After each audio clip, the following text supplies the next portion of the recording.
Scott Wexler. Tom Donahue.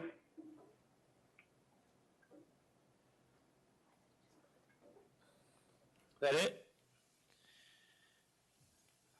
Okay, and we have a number of committee people here: Elke Hoffman, Mort Siegel, Lynn Amali, Kevin Danow. I can't see Mr. Kozlow, Lester Eber, Steve Bate, and Paul Leone. So that, I think that's most of the group. I want to thank those of you that came back for coming back, and those of you on the phone. We had, when this started, indicated that we would give the public an opportunity to come and hear what was discussed and also to make comments, so that this is going to be the last meeting of this committee, and we will open the floor to any comments you have after you hear what was discussed. As I'm just going to basically briefly go through my understanding of what was, I should say Jackie and my understanding of what was discussed, and then if any committee members want to chime in after that, because they either want to add to it or they have a different view of it, then feel free. As we discussed, technology has taken the alcohol beverage industry into spaces that the Alcohol Beverage Control Law never really ever contemplated. Business operations like apps, websites that link consumers with sellers of alcoholic beverages were never contemplated by the ABCL. However, the three-tier system has fundamental laws, regulations, and principles that cannot and should not change simply because of advances in technology. In order to determine the best way to apply those principles to these new platforms, we began these task force meetings at the direction of Governor Cuomo by attempting to learn as much as possible about, first of all, the types of business operations that are currently out there, and hopefully to try to predict, which I think I've come to the realization that we can't predict, but to try to predict where they're going in the future. The SLA has no means by which we can know how many third-party providers are operating in the state or even how they operate. We are very grateful to the third-party providers such as Amazon, Drizzly, and Groupon, who sat on the task force and discussed their business models and their operations at length.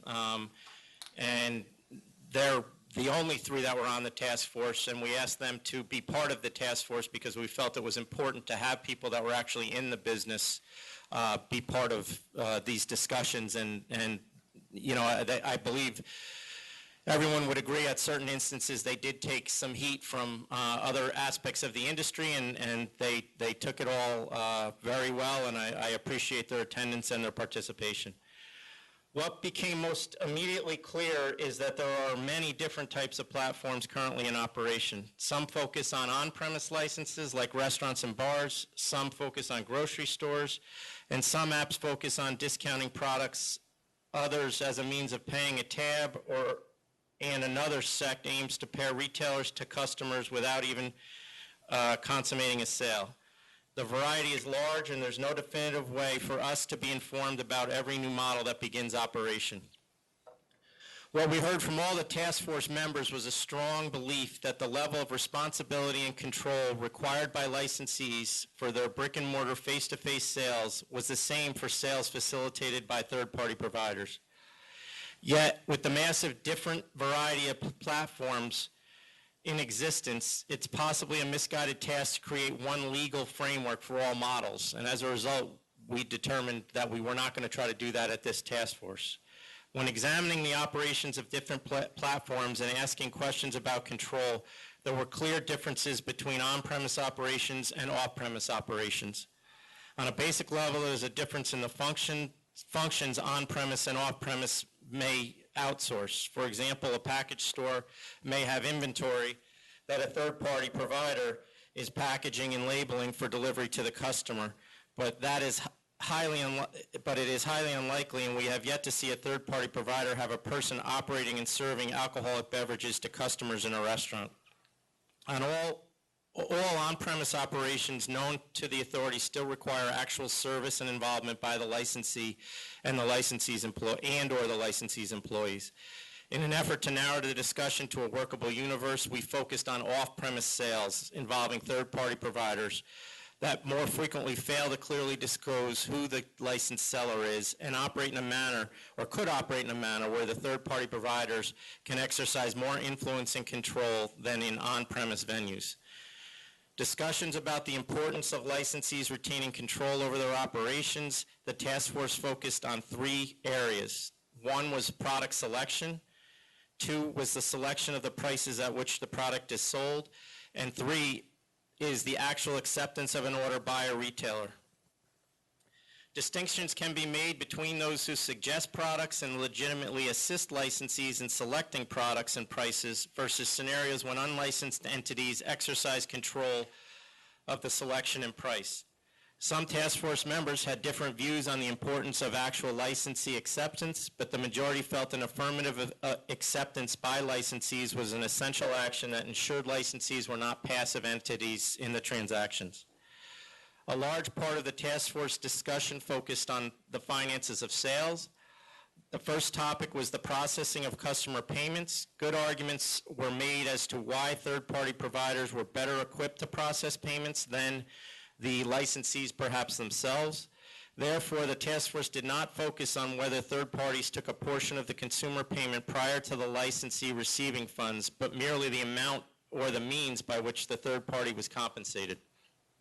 And the reason that I think we all came to the conclusion that the processing of customer payments was better handled by the third-party providers in certain instances is because of their level of computer savviness and technological advancement with all the safety and security issues that they have in place, more so than the licensee. Those representing third-party providers voiced a strong opinion that third-party providers should be able to receive a percentage and even an uncapped percentage of each transaction they facilitate for the licensee. Others argued that 10% was in keeping with the SLA's licensing requirement. The uses of flat fees were also discussed, but between different industry stakeholders, there was really no middle ground to be established. I think the majority of the third-party providers, as well as some of the other individuals who represent them, were more interested in the percentage of sales model as a payment method. Tide House issues, as well as gifts and services issues were also discussed. The task force discussed whether or not Tide House restrictions applied to third-party providers. A lengthy debate was had, and though this task force takes no vote or ultimate position on this issue, the most prevailing thought was that if third-party providers do not have an interest in a license, then they are not a member of our 3-tier system, and Tide House restrictions should not be applied to them. Gifts and services violations and vertical integration were also discussed. Concerns were raised about manufacturers and wholesalers indirectly providing a gift or service to retailers via third-party providers. Specific concerns were raised about third-party providers that operate with only one supplier and one retailer, creating a direct, purposeful conduit for the supplier's goods to be sold. The task force also discussed the best way to create a regulatory framework.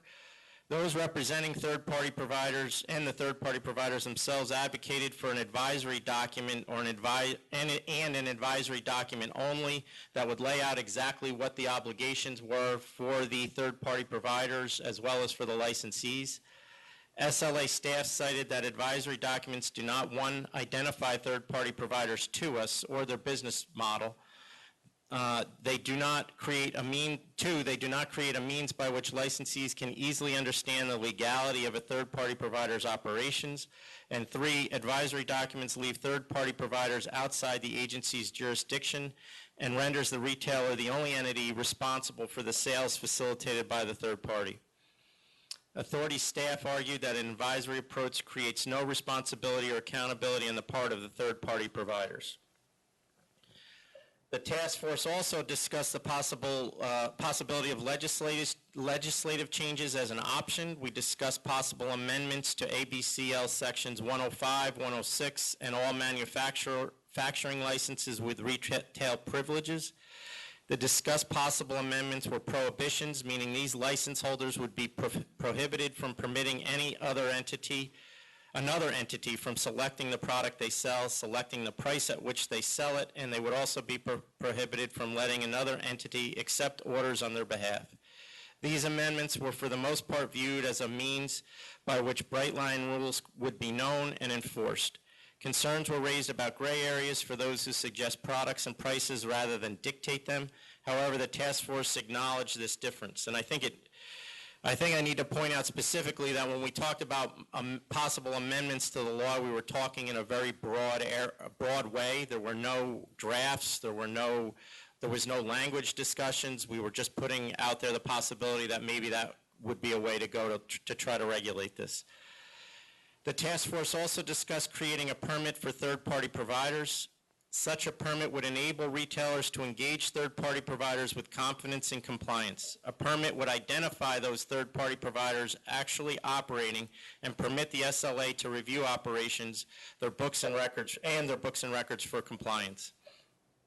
Those representing third-party providers on the task force were against such permits and viewed them as burdensome and somewhat stifling of innovation, while retailers, wholesalers, and manufacturers thought a permit system would be a benefit to the industry.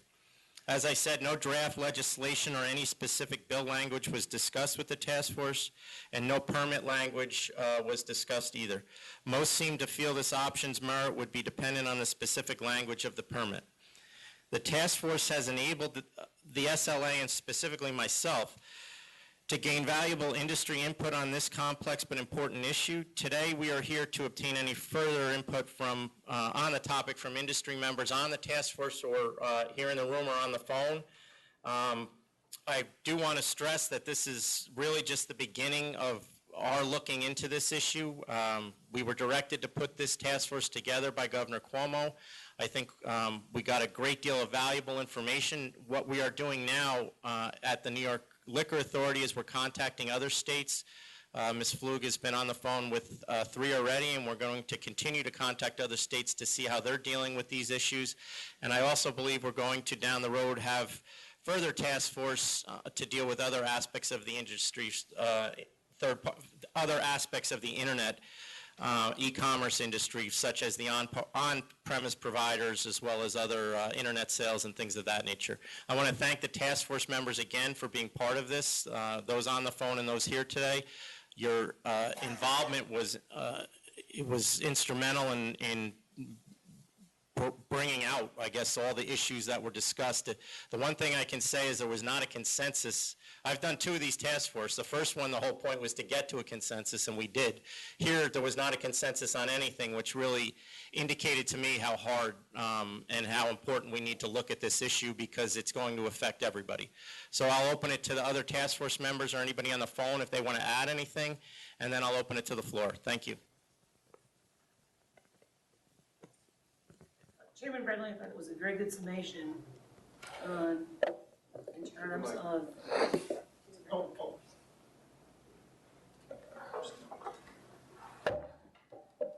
I thought it was a very good, summation in terms of all our discussions and the challenges involved in looking at their current providers, e-commerce, et cetera. I think I mentioned it's like peeling an onion in terms of what's underneath to make sure that absolutely permissible activities don't somehow get moved in onto this area. So it's been my pleasure to serve as well.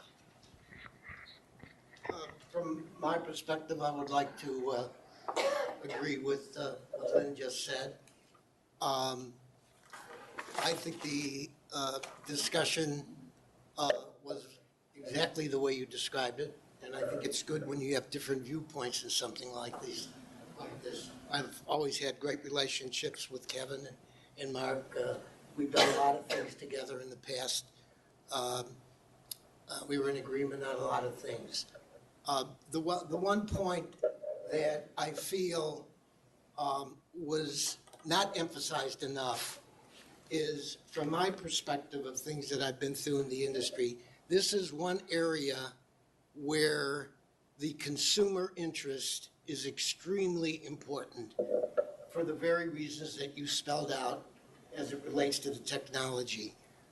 There's no question, but more and more consumers enjoy going online and purchasing wine. You can just look at the increase in the activity. And I think it's very important that we try and merge, particularly, we're in uncharted waters, and you're right, we absolutely are. But I think we can still accommodate the valid state interests that you're concerned about and come up with a technology. What I think you've learned is indeed the fulfillment. In other words, once the consumer places that order, it's essentially the consumer's interest at that point, because they're paid, that we are carrying out under the fulfillment. I'm going a little too fast. Yeah, yes, you're right. No, it's fine. It's all on tape, too, so don't. Okay. But I think we should keep in mind that once that order is placed, it is essentially the consumer's interests that we're carrying forward. So I thank you. I'm pleased to be a part of this. I found it very stimulating and interesting. And even though we may disagree, we're still very good friends.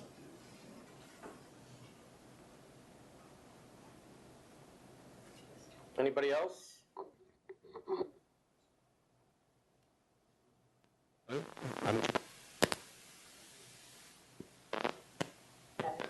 Just one question. I thought in terms of the discussion, there had been some discussion on, as opposed to tied house, which is the three-tier area, about retailers in-state versus out-of-state. And I think that was covered as well. I think you might want to mention that in the report, that if the conclusion is that that the out-of-state retailer can certainly partake in as being a third-party provider, and you deem that whatever they're receiving is not an interest, whatever the number is, that therefore the in-state retailer would not be barred from entering that field as well. I think that was something that was raised by the committee. You may want to refer to that. Yeah, I think you're correct in that. So I will. You're right. We did discuss that, I think, at length. So we certainly will take that under advisement. Thanks.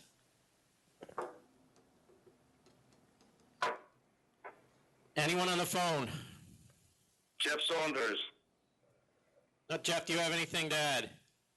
No, I came in, I just came in, so I didn't really hear it, so I'll catch up. Okay, anyone in the public have anything? Come on. You can take this one. Yes, thank you. It's Scott Fink with McAdam Byright, and I want to thank everybody for their efforts in this. And I want to start by saying that I realize there's a demand for this type of service. So a couple of years ago, I may have come in and said this whole thing should be illegal. Why are we even discussing it?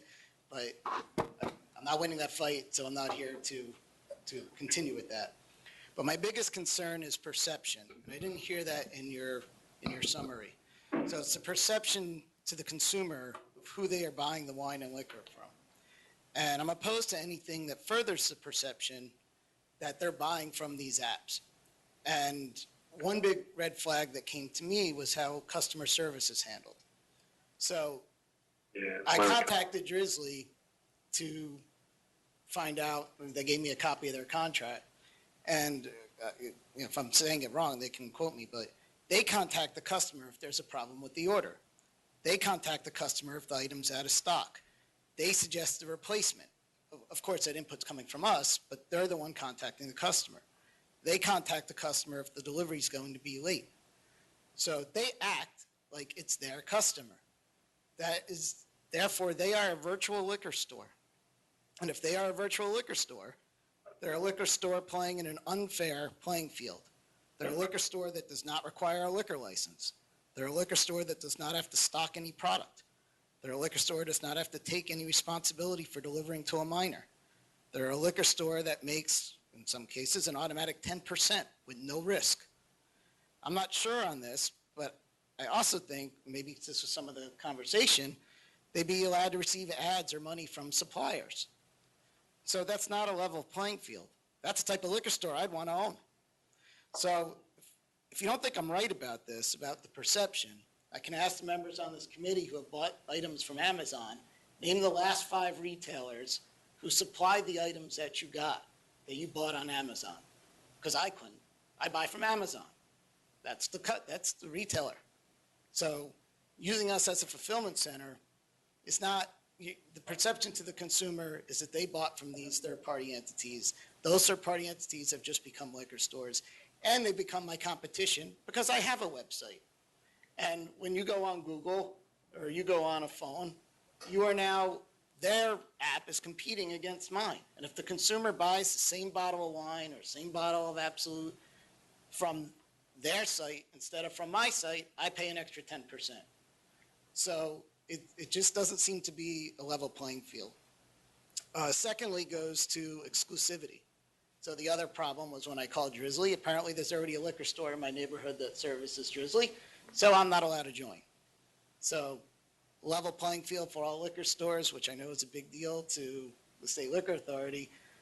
How's it a level playing field if only one retailer can participate? The consumer data.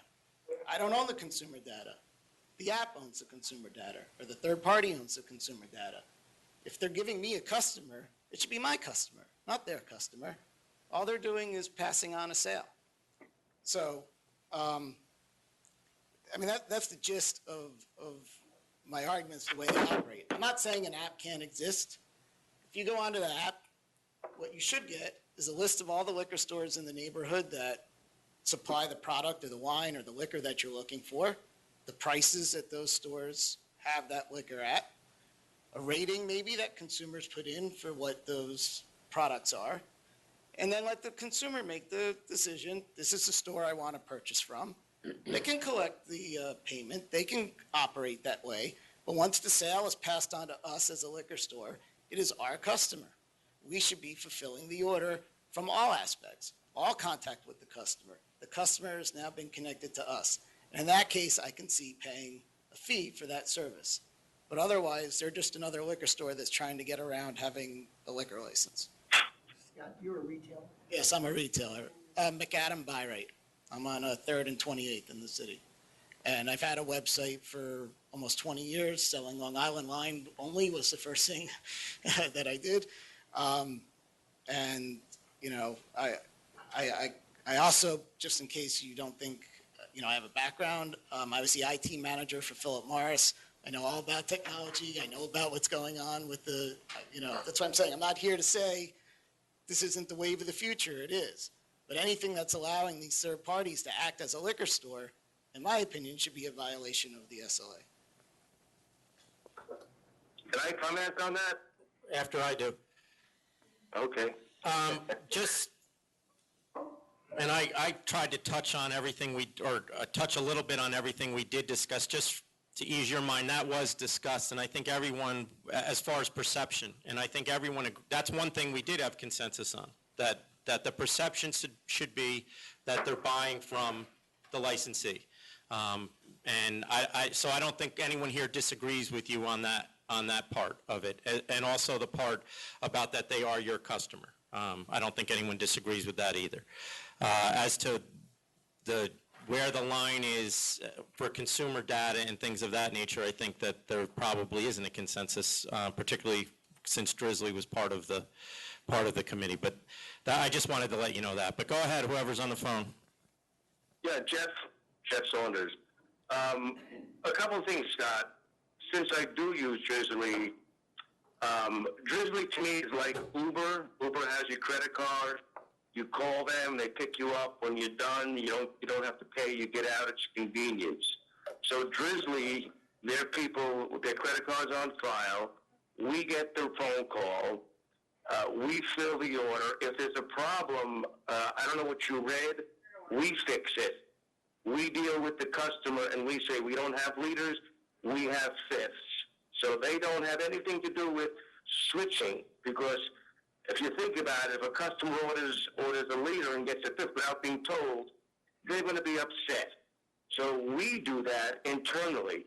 As far as ID goes, once you make the delivery, once a liquor store, once we make the delivery, we are responsible when we ring the doorbell to get the ID, not Drizzly or a third-party app. That now falls into our responsibility. And on the Drizzly app, actually, there is a reader, for real IDs and whatnot. So the only thing here that is a little different is that person doesn't choose to be your customer, even though your receipt, my receipt, McCabe's, is on the bag. Like an Uber, it's probably easier for them to place the order online, hit the button, it's paid for, don't have to deal with a delivery person and paying at the door kind of thing. It's kind of a convenience for the person using the app, because yes, we do a lot of Drizzly, but we find that the same customer, rather than just will call me, even though they got the telephone number, will choose to Drizzly it, because once they hit the button and we don't call back and say we don't have whatever size, the order's paid for, they're done, the tip is included, and for Manhattan, Scott, it's all about convenience. So I'm not sure what you read or what they said, but facts are definitely facts. We are in control of ID, and we are in control of switching goods around if we don't have the product. Yeah, sorry, Jeff, and we don't have to have a conversation in front of everyone, but the on the Drizzly contract, it does say that they handle the customer service, and I did contact Minibar, who's not here or wasn't part of this committee. I didn't hear. Oh, you are here. Okay, and I believe you also told me that you handle the customer service, and they're nodding yes. So.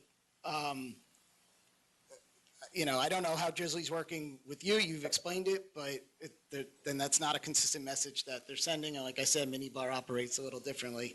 So I'm not, like I said, I'm not opposed. I mean, Amazon, same thing. If you place an order with Amazon and you have a return or a problem or whatever, you call Amazon. You don't call the retailer that supplied the order. So yeah. I wanted to add that on the terms of the perception and what the chairman said earlier, why we focused on the off-premise sales was the perception, because people should know who they're buying from, and it was the off-premise sales that were more likely to have apps and websites that operate under a different name. But the customer service was a large issue in a prior declaratory ruling on branded wine clubs.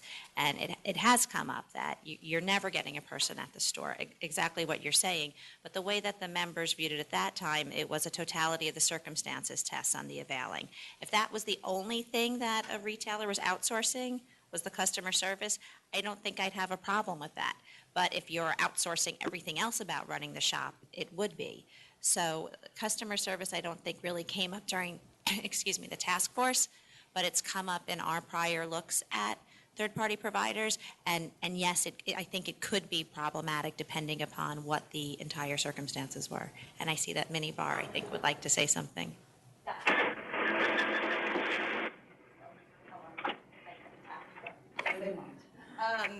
Hi, I'm Lara. I'm here with Lindsay. We are the co-founders of Minibar. I just wanted to speak to a few things, the first being the point on customer service. We do offer customer service for our store partners. It's viewed by most of them as a service and something they are happy to accept from us, mainly because their focus is sort of on the core of what they're good at, the prices, the selection, everything that they're responsible for. And so they are happy to, they are always involved in the replacement because we would never know what wasn't available if the store didn't tell us, but they don't want usually to have that direct, they're busy in the store, minding their store and minding their orders. So most of them have asked us if we would do customer service as a part of our partnership. So that is something that we do. However, in terms of perception, we are as clear as we could possibly be that where the store is responsible for the sale.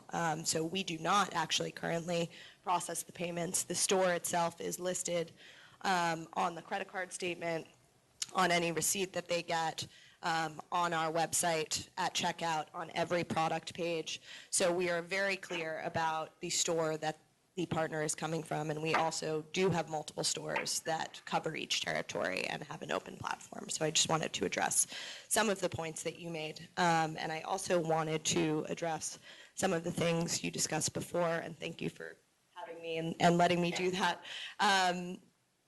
One point just on sort of the advisory ruling versus an application approval process. It sounds like many of my third-party cohorts, I would argue strongly that an advisory would be best only because in the interest of innovation, which I feel is best actually not just for third parties, but for everyone involved.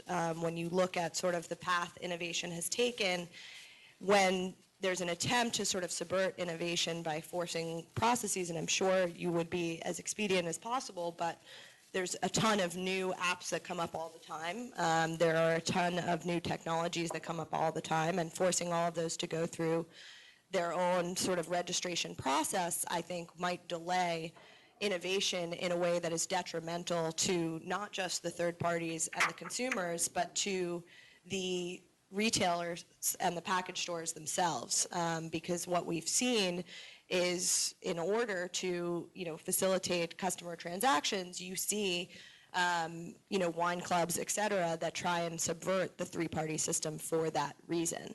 And I would argue that everything that we're doing is in support of the three-tier system. And if there is an advisory, that will enable us and other apps like us to do what we want to do to evolve and serve our customers and serve our store partners in the most efficient manner. So I just wanted to address those things.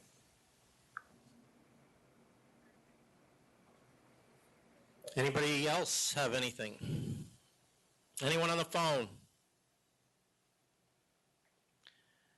Okay. Well, once again, I want to thank everyone for taking part in this. I want to thank those who did have comments. So, Mr. Siegel. In the microphone. Following up with Laura's comments, which is the process going forward? I know you're not there yet. We talked about legislation, we talked about regulation and advisories at the last meeting. The more I thought about it, after the meeting was over, I think that a combination of legislation and an advisory, for the very reasons that Laura was talking about, would be very effective. I would see the legislation as spelling out your position as it relates to these third-party servers, validating or however you want to view it. But once and for all, taking a position that, and I know I fully understand Jackie's position about how much, outsourcing too much. I think the advisory could spell all that out, and it would give you the ability, as you have done in the past, of amending it if circumstances surround it. So I did want to share that with you.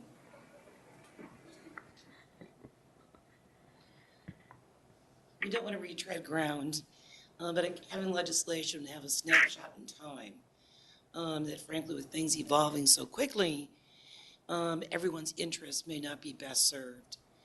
I have a quick question, Chairman Bradley. Do you think you're going to reach out to other states? And what do you foresee as your next step? We're definitely going to reach out to other states, and as I said, we've already started that process, and I know we're going to continue to do that. Some other states have attempted to tackle this. I think other ones are going through the same process we are now. And throughout these meetings, we have been in contact with the governor's office, and he's been updated continuously on what has been discussed, and he knows what I was going to discuss today.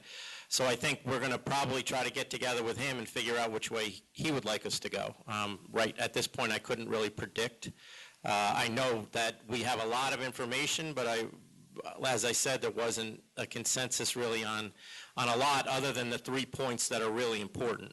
And I think we have to sit down and try to figure out the best way to go about tackling not just this issue, but make sure those 3 points are focused on. So the short answer is I don't know. I don't know if is this working okay? It's a little staticky.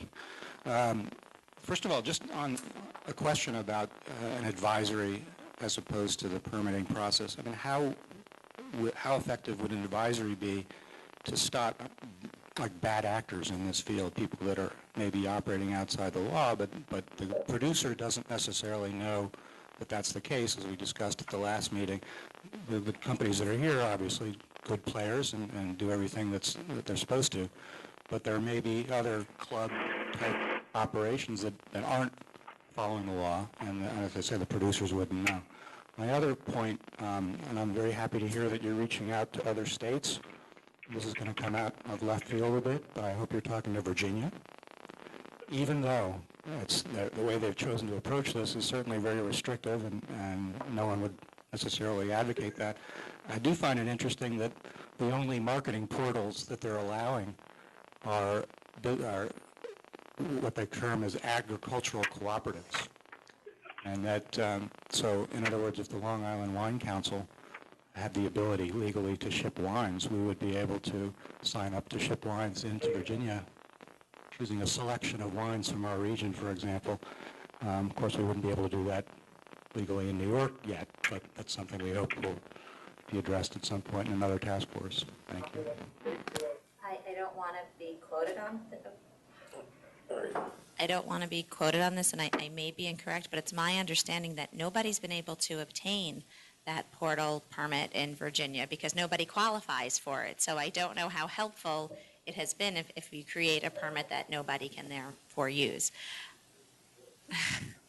But your other question of an advisory and the bad actors, an advisory wouldn't stop the bad actors, and a retailer would be left responsible for all the bad actors' actions that were done in connection with their sales. Quick note, I want to thank you for doing this and inviting the New York State Bureau of Association to be part of this. So I was taking notes. Could you recap the summary on gifts of service, because that was a real concern of ours coming into this?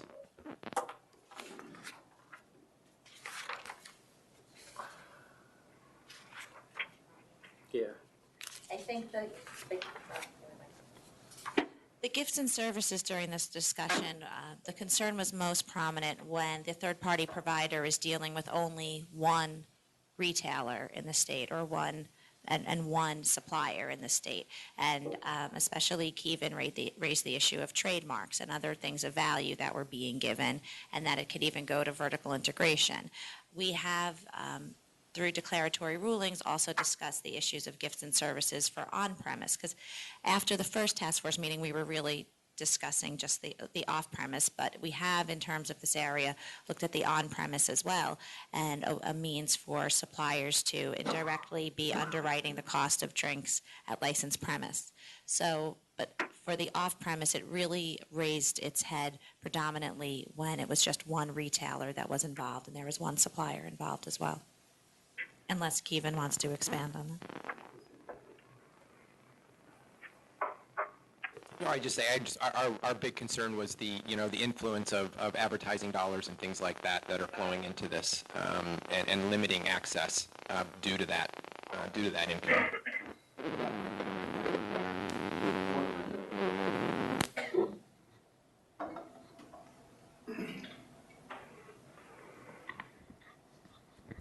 So I'm basically of the opinion that we have current laws, and those current laws are intended to stop gifts and services from a supplier or a wholesaler to a retailer.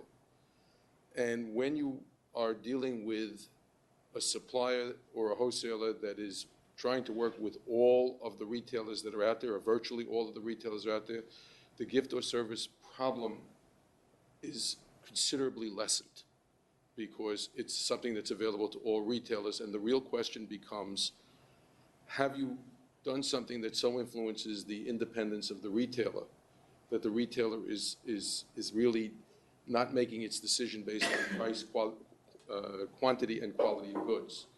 When you switch that over and you have a situation where you're dealing with a supplier or a wholesaler or both that have made a deal with a single retailer, or a single retailer in each of specific territories. So let's say, for the sake of argument, one in Manhattan, one in Brooklyn, one in the Bronx, one in Albany, but just one, and the supplier or wholesaler is then allowing that one retailer access to things that other retailers don't have access to, that problem of gifts and services becomes more acute. And again, when you're dealing with trademarks in particular, if the supplier or wholesaler is arranging for a trademark for one retailer, either directly or indirectly, again, you have a more severe gift or service problem. So it's not a question that suppliers and wholesalers should not be able to have all access to helping retailers in general to see and get to their brand and to sell their brand through, because that's pretty much what we're all in business to do. It's a question of whether or not they are doing it in such a way that is a gift or service to a particular retailer or a small particular group of retailers.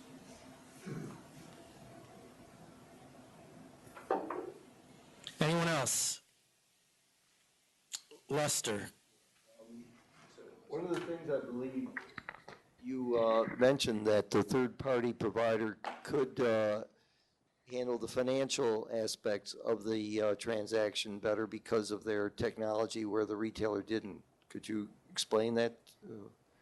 I think when I came into this meeting, I was of the opinion, or these meetings, I was of the opinion that there's no way that the third-party provider should be handling any of the aspects of the money, that the proceeds from the sales. And I think I was convinced, I believe it was Kristen Teckel, I think she made a very good argument about why it really made sense for many of these third-party providers to handle the proceeds of the sale, since they are the ones that have the technology, have the great security measures in place to protect that money even more so than, in many instances, the licensee.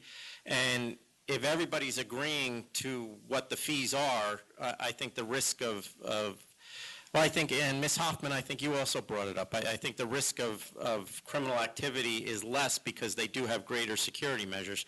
We all know that when you get on the internet, there is the possibility of fraud, and there's no question that that still exists.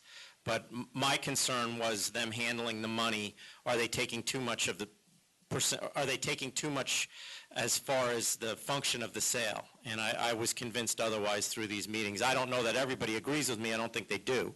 But I think that that was a long discussion we had. So you're saying that if the fee is fixed, then that would mitigate allowing the third-party provider to use their technology where the retailer doesn't have it. Yes, when you say fixed, whether it be a percentage or a fixed price, whatever the case may be, but everybody's on the same page as to what that fee is. The only reason I think it's better was because, as Ms. Teckel pointed out, because of the security measures that many of these companies are able to purchase or hire third-party individuals to do the security on their websites. I think that she did convince me that there's some cutting-edge stuff that's happening, and it's only getting better. It's not getting worse. Is the current position of the SLA, excuse me.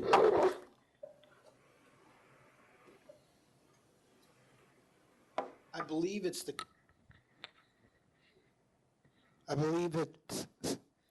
current position of the SLA that you do accept a flat fee arrangement?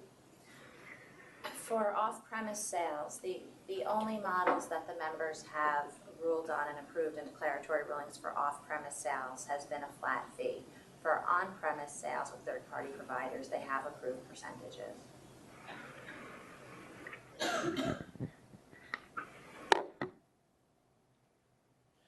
Anyone else? So before someone jumps up, I want to thank everybody once again. Thank you for the public comment. I appreciate you showing up. We will, as I said, we're going to continue to discuss this with other states. We're going to continue to discuss this in-house. We'll certainly take any written comments that anyone may want to send in. And if you do send any comments in, we'll make sure that the task force members all get that as well. And thank you for those on the phone as well.